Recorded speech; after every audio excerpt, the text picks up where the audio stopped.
Assalamualaikum everybody. Today we meet again and we would like to continue our learning in the chapter 1 Let's Visit Seattle. Saya juga berharap bahwasannya kita semua masih dalam keadaan sehat tanpa suatu apapun.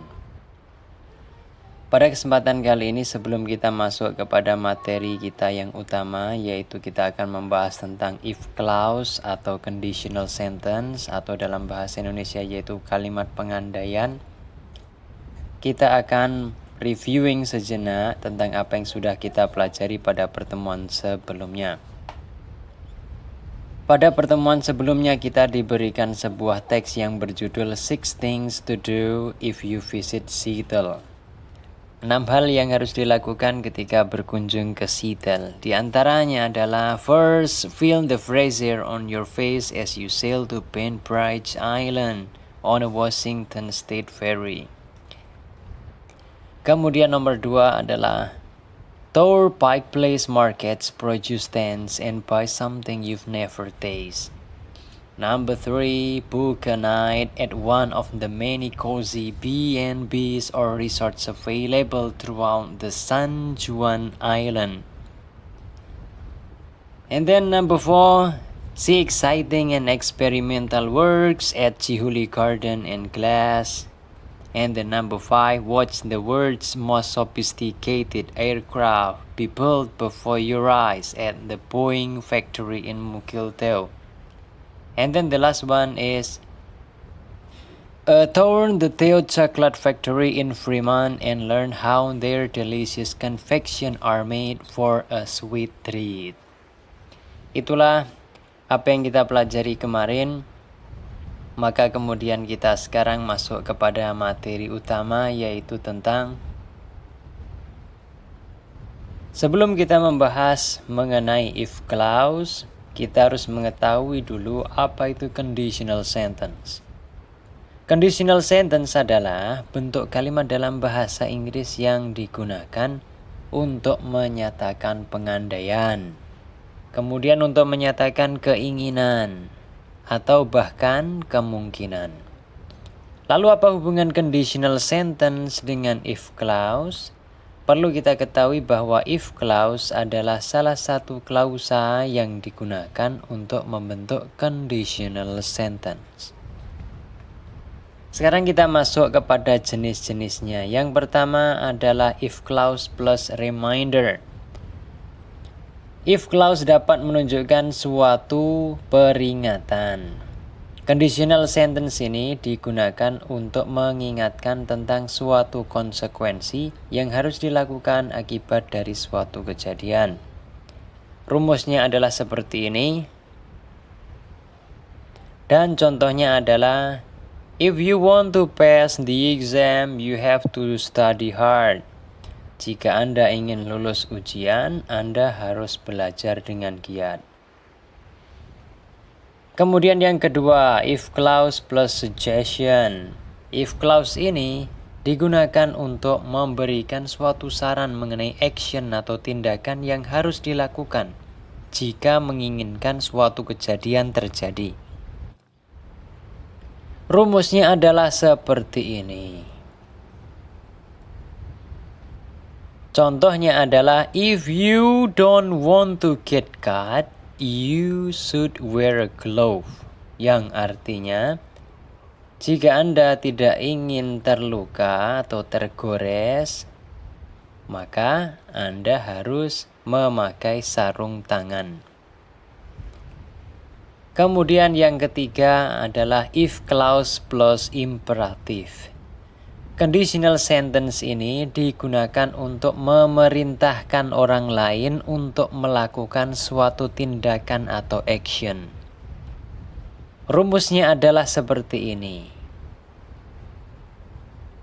Dan contohnya adalah, if you want to know more, watch my video. Jika kamu ingin tahu lebih, maka lihatlah videoku. Ini sebagai contoh. Number 4, if clause plus general truth. Conditional sentence ini digunakan untuk menunjukkan fakta. Memiliki rumus seperti berikut ini. Dan contohnya adalah, if you are 18 years old or older, you are allowed to have a driving license. Jika Anda atau jika kalian berumur 18 tahun atau lebih dari itu, maka Anda diizinkan untuk memiliki SIM, surat izin mengemudi. Number 5, if clause, to show a dream. Conditional sentence ini seperti judulnya atau seperti namanya digunakan untuk menunjukkan sebuah impian. Rumusnya adalah seperti berikut. Dan contohnya adalah, if my Arabic is excellent, I'm going to study in Medina. Jika bahasa Arabku luar biasa, aku akan belajar di Madinah. Sekarang kita akan membahas if clause apa saja yang kemudian muncul pada teks if you visit Seattle. Kemudian kita akan menuliskan pattern atau polanya. Yang pertama muncul adalah kalimat, if you visit Seattle, feel the fresh air on your face as you sail to Bainbridge Island on a Washington State ferry. Pada kalimat ini terdapat kata feel the fresh air. Menurut pattern itu adalah if clause plus imperatif. Namun dalam sumber yang lain mengatakan bahwasanya if clause plus imperatif dengan if clause plus a suggestion ini sama. Maka kita bisa menuliskan keduanya pada sentence pertama ini. Kemudian kita masuk kepada sentence yang kedua. If you visit Seattle, why don't you tour Pike Place, markets, produce and stands, and buy something you've never tasted? Di sini juga ada kata why don't you, ini adalah sebuah ungkapan untuk menyatakan suggestion. Maka nomor 2 sudah jelas, di sini adalah if clause plus a suggestion. Kemudian kalimat 3 yaitu if you visit Seattle, book a night at one of the many cozy B&Bs or resorts available throughout the San Juan Islands. Di sini sama seperti nomor 1, Anda bisa menuliskan if clause plus a suggestion dan if clause plus imperatif. Kalimat 4 atau sentence 4. If you visit Seattle, see exciting and experimental works at Chihuly Garden and Glass. Di sini jelas sekali ada kata see langsung di situ verb, maka if clause plus imperatif atau if clause plus a suggestion. Number 5 atau sentence 5. If you visit Seattle, watch the world's most sophisticated aircraft be built before your eyes at the Boeing factory in Mokilteo.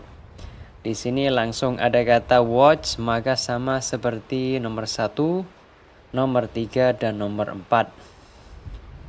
Yaitu if clause plus a suggestion atau if clause plus imperatif. Kemudian the last one or sentence 6. If you visit Seattle for a sweet treat, tour the Theo Chocolate Factory in Fremont and learn how their delicious confections are made. Ya, kita kira sama saja ya, semua polanya sama, maka di sini if clause plus imperatif atau if clause plus a suggestion. Itulah if clause dan jenisnya yang muncul pada teks if you visit Seattle. Berikut ini ada beberapa conversation atau percakapan yang berkaitan dengan if clause dan jenis-jenisnya. Silahkan diperhatikan untuk kemudian nanti bisa mengerjakan tugasnya dengan baik.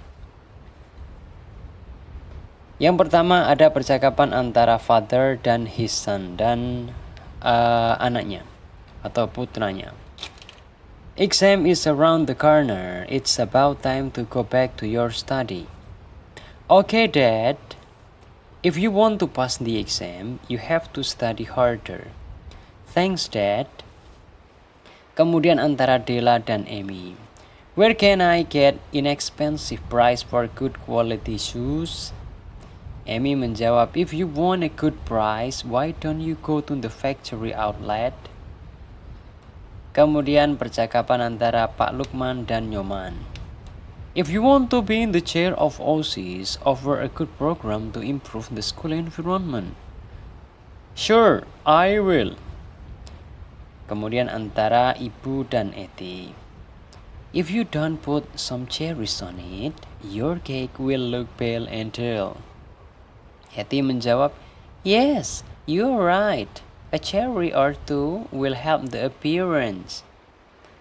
Kemudian percakapan yang terakhir antara Joko dan Edwin. If I am elected president, I will waive taxes for poor people. I wish you all the best.